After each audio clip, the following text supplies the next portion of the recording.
Tuhan. Jadi saya bertemu Tuhan Yesus waktu itu saya sedang mengalami kehampaan hidup begitu. Jadi saya merasa hidup itu hampa gitu, hambar-hambar aja gitu, nggak ada sesuatu yang baru. Jadi saya mengalami nggak ada sesuatu yang kurang dalam hidup gini, itu loh ya. Jadi kayak nggak damai sejahtera juga. Jadi saya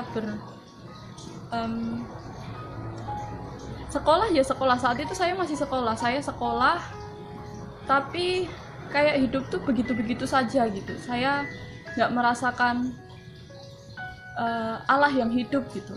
Saya juga sholat, saya juga puasa, saya melakukan semua ibadah itu, tapi kayak semuanya itu kayak rutinitas aja, kayak formalitas gitu, kayak nggak ada sesuatu yang benar-benar dari hati, dari hidup di hati saya gitu. Jadi suatu ketika 2013 saya bermimpi, saya ketemu Tuhan Yesus. Di situ posisi saya sedang berada di padang gurun gitu. Di padang gurun, kosong, nggak ada orang. Saya bermimpi ada sosok di depan saya. Dia sedang duduk, dia sedang melihat saya ke hadapan saya. Dia senyum, itu terlihat seperti bersinar-sinar seperti itu. Saya rasanya ingin mendekati itu, tapi dalam hati saya berpikir itu Tuhannya orang Kristen gitu. Saya udah mengerti itu Tuhannya orang Kristen gitu. Saat itu kan saya masih Muslim, jadi saya berpikir, tapi saya di situ saya pengen mendekati sosok itu, nggak peduli itu Kristen atau enggak. Rasanya saya pengen mendekati sosok itu, saya ingin bercerita kalau hidup saya itu hampa gitu. Sebelumnya saya itu sholat tahajud, saudara. Jadi saya sholat tahajud itu sepertiga malam, saya berdoa gitu. Saya kayak ngomong sama Allah saat itu kan dengan cara Muslim. Saya cerita, saya berdoa, saya menangis di situ. Kalau saya mengalami hampa gitu hidup, dan saya pengen sesuatu yang baru. Saya pengen, kalau memang Engkau, ya Allah, kalau memang Engkau hidup, tolong tunjukkan kepada saya gitu. Selama ini Engkau itu jauh, Engkau itu kayak disembah tapi jauh gitu. Walaupun saya berulang kali menyembah, beribadah berapapun banyaknya, tapi saya tidak merasakan kedekatan Tuhan gitu. Saya kayak menantang Tuhan gitu. Kalau memang Kau hidup, tolong tunjukkan kepada saya. Saya itu nangis sampai terus saya habis itu tidur. Nah, saya dapat mimpi itu tadi. Saya ketemu Tuhan Yesus itu. Rasanya saya pengen mendekati sosok itu. Baru satu langkah saya pengen mendekati sosok itu, tiba-tiba ada banyak lalu lalang orang. Padahal tadinya nggak ada orang, tiba-tiba ada banyak lalu lalang orang gitu. Kayak suasananya kayak zaman dulu kayak gitu. Masih pada pakai sorban kayak gitu. Terus habis itu saya bangun. Sampai di situ saya terus langsung bukan langsung percaya, langsung jadi Kristen, enggak juga. Saya masih bertanya-tanya, apa ya maksudnya itu mimpinya. Terus saya ngomong sama teman saya yang Kristen di sekolah. Saya hubungi, saat itu masih SMS, belum ada WhatsApp. Saya SMS teman saya, kalau saya mimpi begini, saya ketemu Tuhanmu. Terus singkat cerita, mereka mengajak saya untuk berdoa di sekolah. Tapi saya nggak mau dikristenkan, saya nggak mau jadi Kristen gitu. Saya nggak suka sama orang Kristen gitu, ilfil saja sama orang-orang Kristen. Terus beberapa kali mereka mengajak saya berdoa, terus saya maulah, sungkan kan diajak terus nggak mau kan. Ya udah, saya maulah, untuk kali ini saya mau. Dan saat ikut berdoa, nggak kebetulan saat itu di Firehouse Manahan yang berkhotbah hidup pas itu adalah Mas Yoyo. Nah, Mas Yoyo itu padahal anak guru saya di SMP. Saat itu kan saya di SMA masih kenaikan kelas 2 itu. Dia khotbah di situ kok kayak pernah kenal gitu. Dan ternyata setelah selesai ibadah memang itu anaknya guru saya gitu.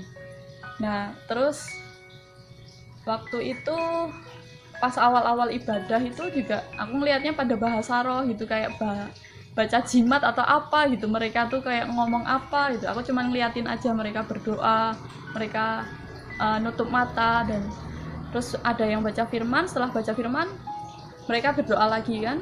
saya ikut aja merem.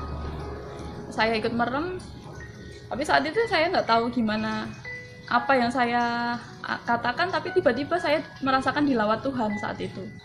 Kayak apa ya, rasanya kayak dipeluk Tuhan gitu.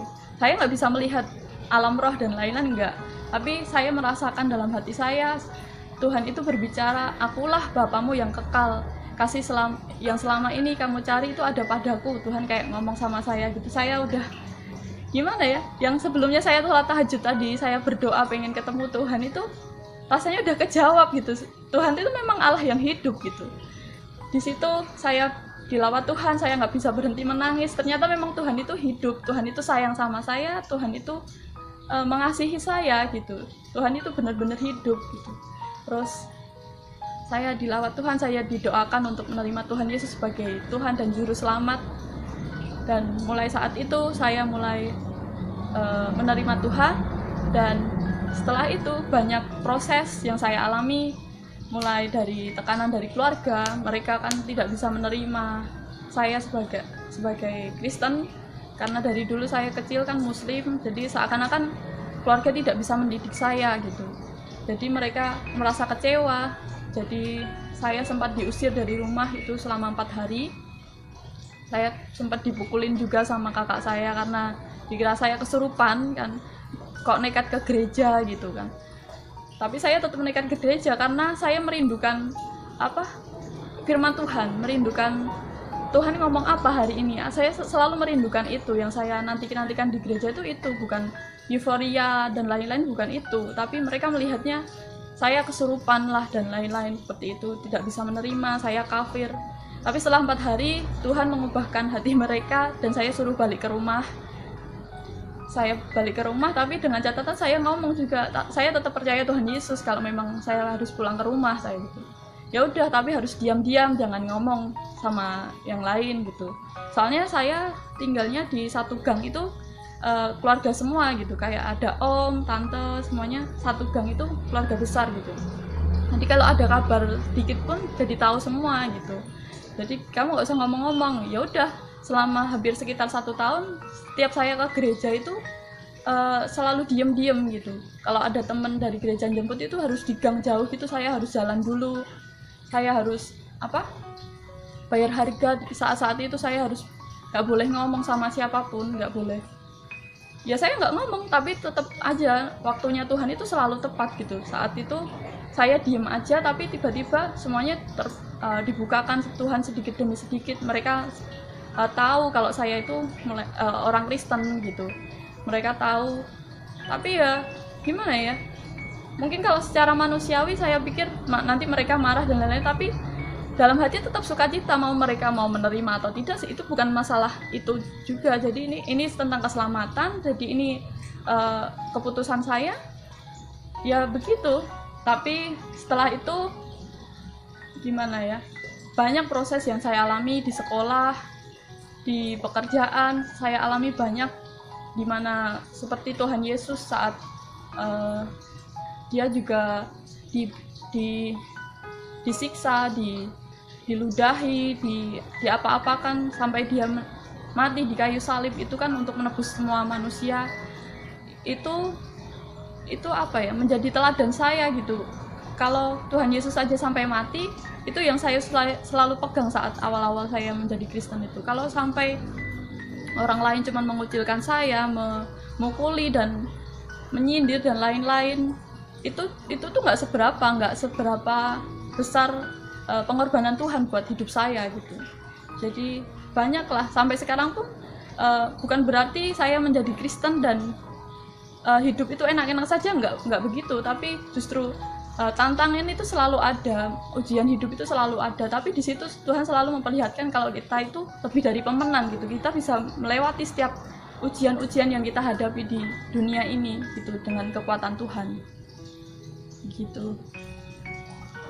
Ya, saya bersyukur sampai sekarang saya bisa bekerja di Taiwan dengan kekuatan Tuhan, dengan hikmat Tuhan saya bisa melakukan semua ini. Semua ini kasih karunia Tuhan. Semua kemuliaan hanya buat Tuhan saja. Jadi semenjak perkenalan saya dengan Tuhan, itu selalu membawa saya kepada pengertian-pengertian bahwa Tuhan Yesus itu baik. Setiap rancangan Tuhan dalam hidup saya itu baik. Saya percaya bukan saya saja, tapi semua orang itu sebenarnya Tuhan memiliki rancangan-rancangan yang baik untuk setiap manusia sebenarnya. Cuman karena manusia belum mengerti kebenaran, belum mengerti keselamatan bahwa Tuhan adalah Tuhan Yesus adalah Tuhan Allah yang hidup, mereka seringkali berkutat dengan dosa sendiri. Jadi saya ajak teman-teman semua yang merindukan kuasa Tuhan Allah yang hidup, mulai berdoa dengan dirimu, berdoa dengan hati yang tulus, ngomong kepada Allah yang Maha Kuasa bahwa engkau merindukan